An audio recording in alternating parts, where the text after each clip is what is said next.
हम वही कहेंगे जो हमारा दीन हमको बताता है। अमल करो तो तुम्हारा भला है। तो अल्लाह तबारक व तआला कुरान पाक में इरशाद फरमाता है, वमा असाबकुम मिन मुसीबतिन फबिमा कसबत ऐदीकुम, और तुम्हें जो मुसीबत पहुंची वो उसके सबब से है जो तुम्हारे हाथों ने कमाया। इसकी तफसीर में हुजूर सदरुल अफाज़िल मुफ्ती सैयद मोहम्मद नईमुद्दीन मुरादाबादी अलैहि रहमतुर रिज़वान तहरीर फरमाते हैं, ये खिताब मोमिनीन मुकल्लिफीन से है जिनसे गुनाह सरजद होते हैं। मुराद ये है कि दुनिया में जो तकलीफ़ें और मुसीबतें मोमिनीन को पहुंचती है, अक्सर उनका सबब उनके गुनाह होते हैं। उन तकलीफ़ों को अल्लाह ताला उनके गुनाहों का कफ़ारा कर देता है, और कभी मोमिन की तकलीफ़ उसके रफ़अ दर्जात के लिए होती है। हज़रत अबू दरदा रज़ी अल्लाह ताला अन्हु रिवायत करते हैं कि रसूल पाक सल्लल्लाहु तबारक तआला अलैहि वसल्लम ने फरमाया कि हक़ ताला इरशाद फरमाता है, मैं अल्लाह हूँ, मेरे सिवा कोई माबूद नहीं, मैं बादशाहों का मालिक और बादशाहों का बादशाह हूँ। बादशाहों के दिल मेरे दस्ते कुदरत में हैं।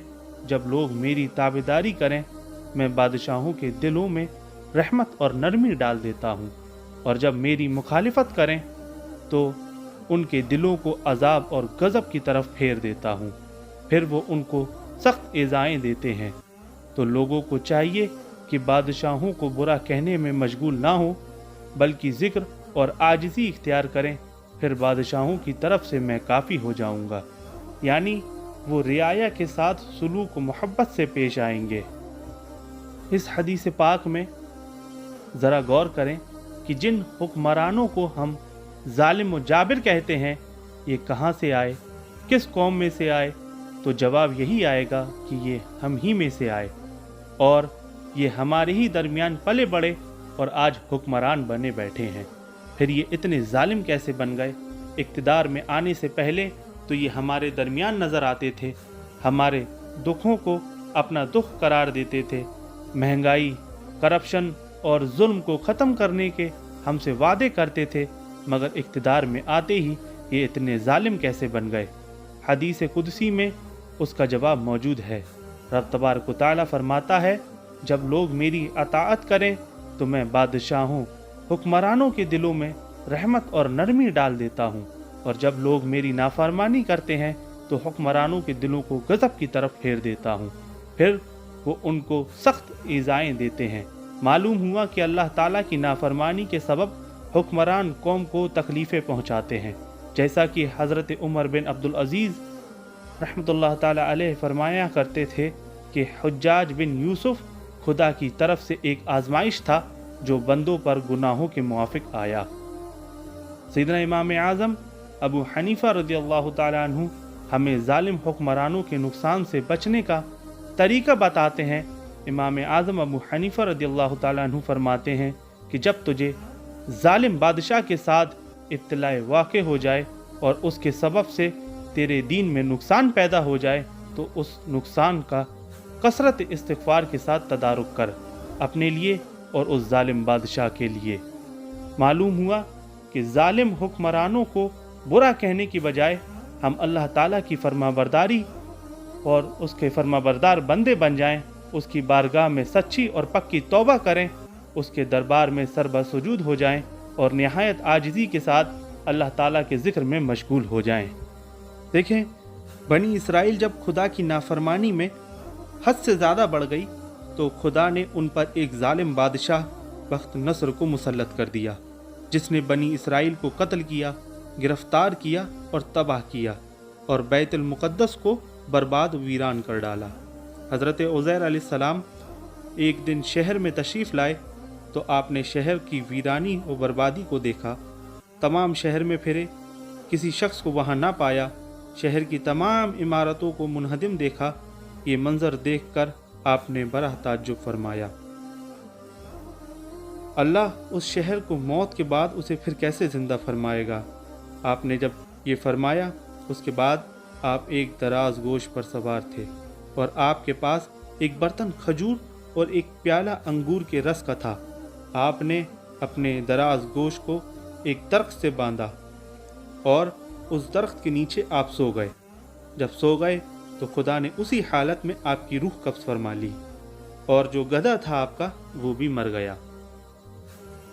اس واقعے کے 70 سال کے بعد اللہ تبارک و تعالیٰ نے شاہان فارس میں سے ایک بادشاہ کو مسلط کیا، اور وہ اپنی فوجیں لے کر بیت المقدس پہنچا اور اس کے پہلے سے بھی بہتر طریقے پر آباد کیا، اور بنی اسرائیل میں سے جو لوگ باقی رہے تھے خدا تعالیٰ انہیں پھر یہاں لے آیا، اور وہ بیت المقدس اور اس کے نواح میں آباد ہو گئے، اور ان کی تعداد بڑھتی رہی۔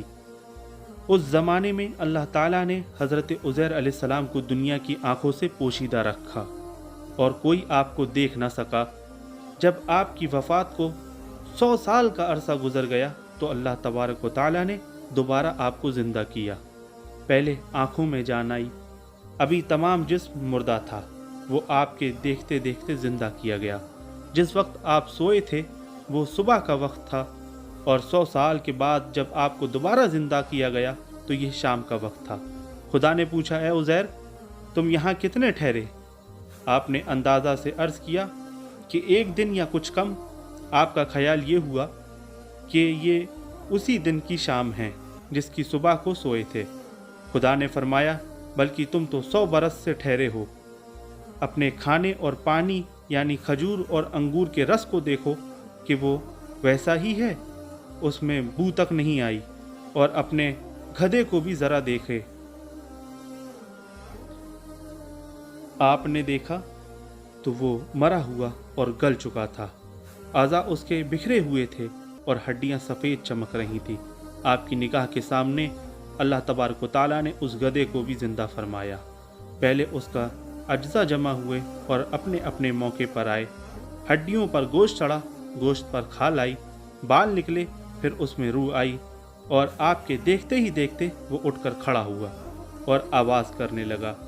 آپ نے اللہ کی قدرت کا مشاہدہ کیا اور فرمایا، میں جانتا ہوں کہ اللہ تعالیٰ ہر شے پر قادر ہے۔ پھر آپ اپنی سواری پر سوار ہو کر اپنے محلے میں تشریف لائے۔ آپ کو کوئی پہچانتا نہ تھا۔ 100 سال گزر چکے تھے۔ اندازے سے آپ اپنے مکان پر پہنچے۔ عمر آپ کی وہی 40 سال کی تھی۔ ایک ضعیف بڑھیا ملی جس کے پاؤں خراب ہو چکے تھے اور نابینا ہو چکی تھی۔ وہ آپ کے گھر کی باندھی تھی اور اس نے آپ کو دیکھا تھا۔ آپ نے اس سے پوچھا کہ یہ عزیر کا مکان ہے؟ اس نے کہا ہاں، مگر عزیر کو گم ہوئے 100 برس گزر گئے۔ یہ کہہ کر وہ خوب روئی۔ آپ نے فرمایا، اللہ تعالیٰ نے مجھے 100 برس مردہ رکھا پھر زندہ کیا۔ تو بڑھیا بولتی ہے، عزیر علیہ السلام مستجاب الدعوات تھے، جو دعا کرتے تھے اللہ تبارک و تعالیٰ وہ قبول فرما لیا کرتا تھا۔ آپ اگر عزیر ہیں تو دعا کیجئے کہ میں بینا ہو جاؤں تاکہ میں اپنی آنکھوں سے آپ کو دیکھوں۔ آپ نے دعا کی تو وہ اس کی بینائی واپس لوٹ آئی۔ پھر آپ نے اس کا ہاتھ پکڑ کر فرمایا، خدا کے حکم سے اٹھ۔ یہ فرماتے ہی اس کے مارے ہوئے پاؤں بھی درست ہو گئے۔ اس نے آپ کو دیکھ کر پہچانا اور کہا، میں گواہی دیتی ہوں کہ آپ بے شک عزیر ہی ہیں۔ پھر وہ آپ کو محلے میں لے گئی۔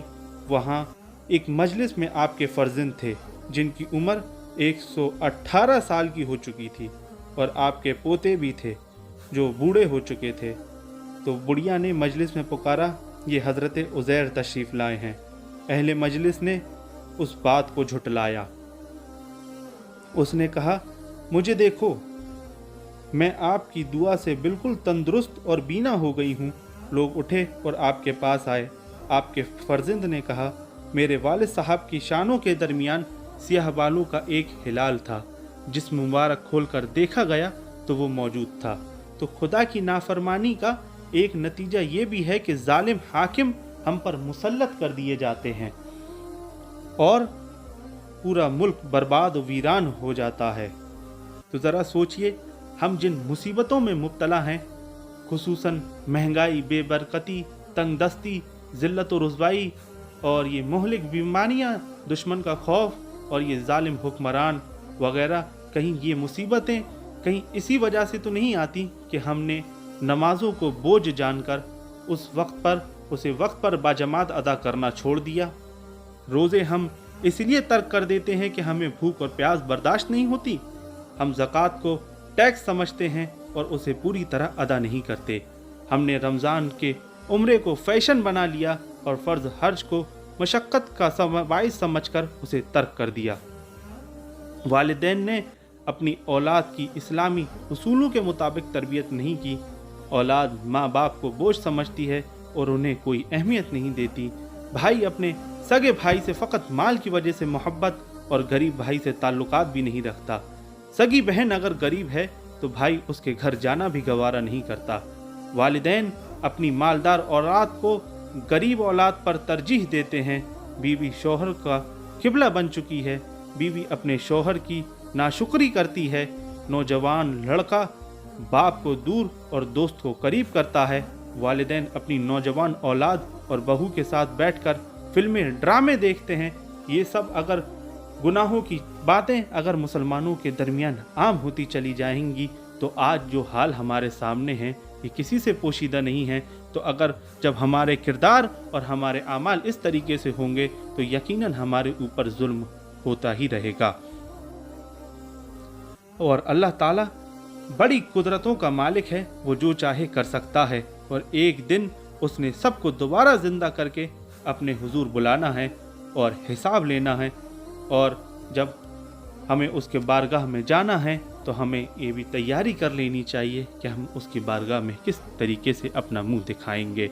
और जो हज़रत उज़ैर अलैहिस्सलाम का वाक़या हमने आपको भी बताया, उससे इस बात का भी सबूत मिलता है कि नबी का जिस्म अल्लाह तबारक व तआला उसको सलामत रखता है। मरने के बाद भी आपका जिस्म सही और सालिम रहता है। हाँ, जो गधे हैं वही मरकर मिट्टी में मिल जाते हैं। तो अल्लाह तबारक व तआला ने जो हमें ये मुख्तसर सी ज़िंदगी दी है तो हमें चाहिए कि इसमें हम उसकी फरमाबरदारी करें ताकि जब वो हमें दोबारा ज़िंदा फरमाए और जब हम उसके सामने पेश हों तो ऐसा ना हो कि हम खाली दामन लेकर के जाएं, बल्कि उसके सामने हम कुछ ऐसे अमाल लेकर के जाएं जो हमारी नजात का ज़रिया बन सके। अल्लाह तबारक व तआला हमें हक़ पर चलने की तौफ़ीक़ अता फ़रमाए।